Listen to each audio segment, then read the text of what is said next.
Olá, todo mundo que escuta. Aqui é o Lucas Esperanza, Cenoura, falando da minha cidade de Lages. Eu sou alto, ruivo, cheio de tatuagem. Eu vou ler um texto agora falando um pouco da minha trajetória até a exposição aqui presente. Como tentar minimamente fazer parte de um circuito de artes, estando longe da capital, numa cidade interior e sem ter formação acadêmica na área. Para precisar um momento em que surge o tempo voa e quem não voa com ele se atrasa, é preciso entender essa condição. O ano é 2021 e faço parte dos muitos que passaram a produzir pintura durante o abalo que foi a pandemia. Porém, meu pensamento voltado à criação de linguagens já havia tido início anos antes a partir da literatura. Meu sonho era ser escritor, o que não acabou vingando. E ainda bem, pois eu era bem ruim. Mas começo é começo. E se na época que tinha atenção voltada à literatura, também pensava nela a partir do meu contexto urbano e familiar, quando iniciei a pintar de forma obsessiva, não foi diferente. Através da internet e redes sociais, únicos e exclusivos meios que tive para estudar artes visuais, fui me atentando a partir do que o mundo e principalmente o Brasil estavam produzindo.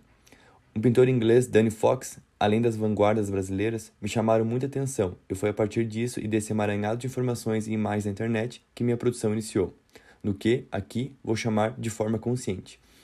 Eu já havia anteriormente pintado dezenas de coisas, mas ainda tateando, sem saber o que e a importância do que fazia. Dessa forma consciente, passei a trabalhar de início com diversas pinturas que divergiam em tema, mas se aproximavam em forma de aplicar tinta e desenho. Pintei mesas de apreensão de polícia, pinturas inventadas à la ficções do Borges, muitos retratos baseados em álbum de família e, num desses dias sem compromisso de ateliê, aqui outro ponto. Meu ateliê ficava nos fundos da frutaria da minha família, um local recheado de caixas plásticas e com cheiro fresco de frutas. Uma pintura, de média escala, de um garoto em cima de um cavalo com um cachorro no fundo que tinha sido apagado e sobreposto, mas que permanecia a seus pés de memória. Foi essa pintura o pontapé para eu perceber que meu trabalho precisava se voltar para as pessoas que eu via dia a dia pelas ruas, em trajetos de bicicleta e quando estava trabalhando no caixa da fruteira. Tal pintura que me possibilita o primeiro contato com a Gabi Brezola ao término de uma rara exposição contemporânea no Sesc, único espaço institucional de galeria da minha cidade. Na ocasião, a Gabi fez a curadoria da amostra do Gabriel Vilas, que falava, através de diferentes mídias, do entorno do mercado público de Florianópolis. O impacto da exposição e do assunto veio de encontro com o que eu estava pensando em minhas pinturas na época. A rua, a ideia de sobreposição e o entorno dos centros de atenção. Afinal, o interior é essa espécie permanente de margem das capitais. A nossa atenção se volta para lá, o contrário, raramente. No dia seguinte, lá estavam a Gabi e o Vilas visitando meu ateliê. A partir disso, mantive uma longa conversa que durou 1 ano e meio com a Gabi até finalmente apresentarmos a mostra pela primeira vez, de forma independente, na galeria do Memorial Meyer Filho, no centro de Floripa. Uma questão, para entender esse processo, é que nesse período de 1 ano e meio eu abandonei as pinturas que havia mostrado a ela na época e no fim retornei, mais maduro, mais consciente. Não ter tido formação acadêmica sempre me fez aprender fazendo e refazendo, de forma solitária e longe do circuito, sendo muitas vezes meu próprio crítico, avaliador, circuito e curador. Isso é bom e ruim.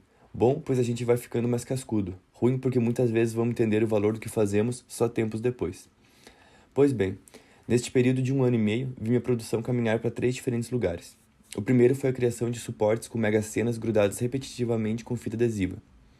Segundo, a incorporação de caixas plásticas criando composições junto das pinturas. E, por último, a toalha de mesa xadrez vermelho e branco virando suporte e adorno. Foi a partir dessa guinada que o corpo de trabalho da mostra se formou. Esses materiais e suportes possibilitaram, além da forma de feitura da pintura, sobreposição de tintas, fragmentos de pinturas passadas, marcas de desenhos, falar de algo que foi o meu começo: interior, tempo, memória, cultura popular e destino. O título, O Tempo Voa e Quem Não Voa Com Ele Se Atrasa, veio do para-choque de um caminhão da própria fruteira, um caminhão que semanalmente viaja para o Ceasa da grande Florianópolis se abastecer de mercadoria e retorna ao interior. Era mais uma confirmação de que a exposição tinha a ver com esse trânsito, mas, dessa vez, fazendo um movimento geográfico contrário. O caminhão pode até mesmo estar por aí agora, levando o nome da exposição rodovia fora. As próprias caixas de fruta são isso, coisas que se transportam geograficamente levando mercadoria, alimento. Acho que uma obra de arte tem um pouco disso, e o fato da exposição estar prestes a começar sua itinerariação por 4 cidades catarinenses me faz ficar pensando nesse para-choque do caminhão que carrega o título como se eu estivesse no carro atrás dele, acompanhando, atento, sem precisar ultrapassar. Foi a forma que encontrei de ingressar no circuito.